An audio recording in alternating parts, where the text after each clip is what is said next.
Hey guys. Okay. Greetings. I want to talk about Everyday Use by Alice Walker. I really liked this story a lot. But one thing that I kind of noticed pretty much right away was the kind of references to how, like on TV, most relationships seem kind of perfect. They're presented in a way that is slightly unrealistic and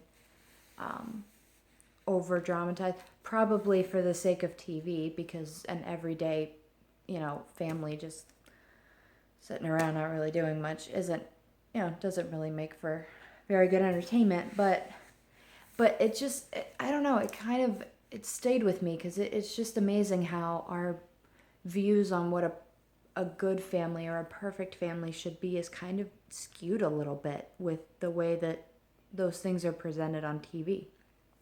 And then so you can kind of see that come out in Dee, because she puts on, she wants to put on a show, if you will. She's always perfect and primped, and when she's asking her mom about the quilts, she just wants them because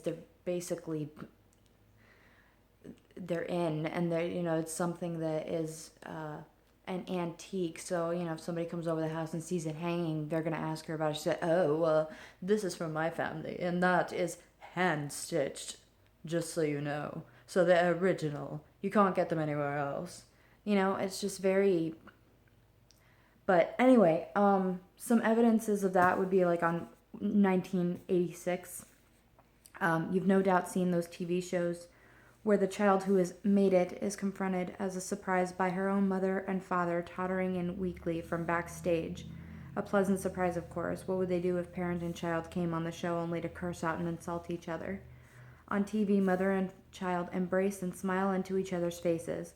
Sometimes the mother and father weep. The child wraps them in her arms and leans across the table to tell how she would not have made it without their help. I have seen these programs. And again, that's in a perfect world. That's not always how it works out. It's just not always how it works out. Sometimes, you have parents who are overprotective of their kids, and sometimes you have parents who are completely hands off. Families are different, so it's just, I don't know, it's amazing how. And if you watch most shows, most families are kind of presented almost exactly the same. Maybe a few differences, quirks and stuff, just to account for how different people are in general. But they're generally the same.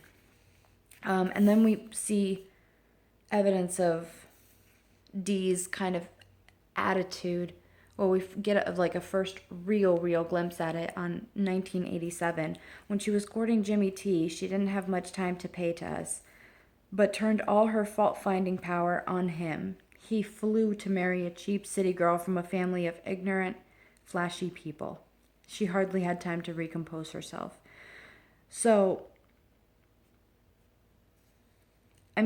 she was courting this kid, and she put all of her energy into it.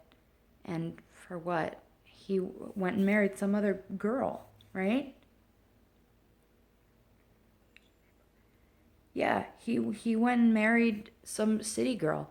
And maybe Dee was, I have a feeling that Dee was acting kind of like a city girl, even though she's not a city girl. She was kind of acting that way for his benefit, but I think he sensed that she was not being genuine. It's possible.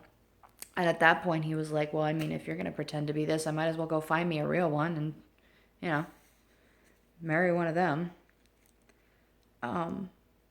But yeah, and then the whole thing with the quilts.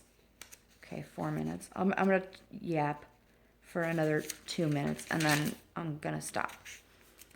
Where is it? Yeah, so I mean, even when she's getting out of the car, she gets out of the car and she's like, you know, her dress is like loud. Like, who would wear that in this weather? Even her, I think her mom says it at one point. Yeah, a dress so loud it hurts my eyes. A dress down to the ground in this hot weather. Like, is it really that important to you to look perfect and amazing that you're going to wear a dress when it's this hot outside? Gosh, you must be sweating like a pig. Yeah, so on 1990, when she's, can I have these old quilts? And her mom, thinking that she's going to want the ones that look better, says to her, why don't you take a couple of the other ones? And Dee's like, no, I'm not going to take any of the other ones because those are sewn with a machine. These are hand stitched. These are the real deal. Somebody comes over my apartment and sees these, they're going to be like, ooh, look at this girl. Fancy, you know? And it's just, I found it super funny that Dee was saying to Maggie at the end, well, you don't understand your heritage. That is her that said that, right? You just don't understand. Yeah, your heritage. Get out of here, bro. If anybody understands it, it's Maggie. And do they ever give the mom a name? Just Mama, right?